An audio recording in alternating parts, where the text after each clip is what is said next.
'Troll 2' అనే movie చూసా. Movie ఎలా ఉందంటే నాకైతే పర్లేదనిపించింది. ఓకేగా అనిపించిందనమాట. మీకు గనుక మాన్‌స్టర్స్, డిస్ట్రక్షన్ వాటి యొక్క సీక్రెట్స్ అనేవి రివీల్ చేయడం ఇలాంటి మూవీస్ గనుక మీకు నచ్చితే ఈ మూవీ మీకు నచ్చుతదనమాట. ఇంకొక పాయింట్ ఏంటంటే ఈ మూవీకి ఒక ప్రీక్వెల్ ఉంది. అదొచ్చేసి 'ట్రోల్' మాట.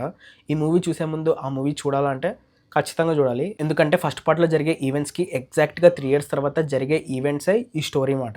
అది చూస్తేనే మనకి క్యారెక్టర్స్ కానీ అవి అర్థమవుతాయన్నమాట. అండ్ ఇంకోటి ఫస్ట్ పార్ట్ కన్నా సెకండ్ పార్టే బాగుంది. ఫస్ట్ పార్ట్ నాకంత ఎక్కలేదు అప్పుడే. ప్లాట్ ఏంటంటే ఈ మూవీ వచ్చేసి ఒక నార్వీజియన్ మాన్‌స్టర్స్ గురించి. వాళ్ళ ఫెయిరీ బుక్స్‌లో ఇదొక మిథికల్ క్రీచర్ అనమాట. దాన్ని వీళ్ళు ట్రోల్ అని పిలుస్తారనమాట. హ్యూమన్స్ చేసే కొన్ని పనుల వల్ల ఒక మాన్‌స్టర్ అనేది అవేకెన్ అవుతదనమాట. సో దాన్ని స్టడీ చేయడం కోసం ఒక పాలియోంటాలజిస్ట్‌ని పిలుస్తారు. పాలియోంటాలజిస్ట్ అంటే ఏంటంటే వీళ్ళు ఫాసిల్ ఫ్యూయల్స్‌ని వాటిని స్టడీ చేసి మన ఎవల్యూషన్ ప్రాసెస్‌ని ఎక్స్‌ప్లెయిన్ చేస్తారనమాట. సో తనని హైర్ చేసుకుంటారు. హైర్ చేసుకున్న తర్వాత ఈ మాన్‌స్టర్‌ని తెలుసుకునే క్రమంలో అసలు ఇంతకీ ఈ మాన్‌స్టర్ ఏంటి? మన అర్త్ మీద ఎప్పటి నుంచి ఉంది? ఇన్ని రోజులు ఇది ఎందుకు అవేకెన్ అవ్వలేదు?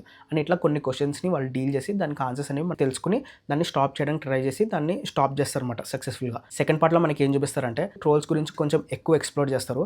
వాళ్ళ గురించి కొన్ని మనకి ఎక్స్‌ట్రాగా సీక్రెట్స్ అనేవి రివీల్ అవుతాయి. దాంతో పాటు హ్యూమన్స్‌కి, ట్రోల్స్‌కి మధ్య ఉండే కనెక్షన్ ఏంటి? అసలు ఈ ట్రోల్స్ అనేవి భూమి మీద ఎంతకాలం నుంచి ఉంటున్నాయి? అసలు ఎందుకు ఇవి అంతరించిపోయాయి? అసలు ఏం జరిగింది? అండ్ ఇప్పుడు ఇది ఎందుకు మన హ్యూమన్స్‌ని అటాక్ చేయాలనుకుంటుంది? అండ్ ఇంతకీ ఆ ట్రోల్‌ని మన వాళ్ళు ఆపారా లేదా? అన్నది మనకి స్టోరీ మాట. పాజిటివ్స్ ఏంటంటే క్యారెక్టర్ డిజైన్స్ అవి బాగున్నాయి. అండ్ ట్రోల్స్ యొక్క సీజీ అది కూడా మంచిగా డిజైన్ చేశారు. కానీ ఈ మూవీలో కొంచెం ఏంటంటే కాస్త స్లోగా వెళ్తది.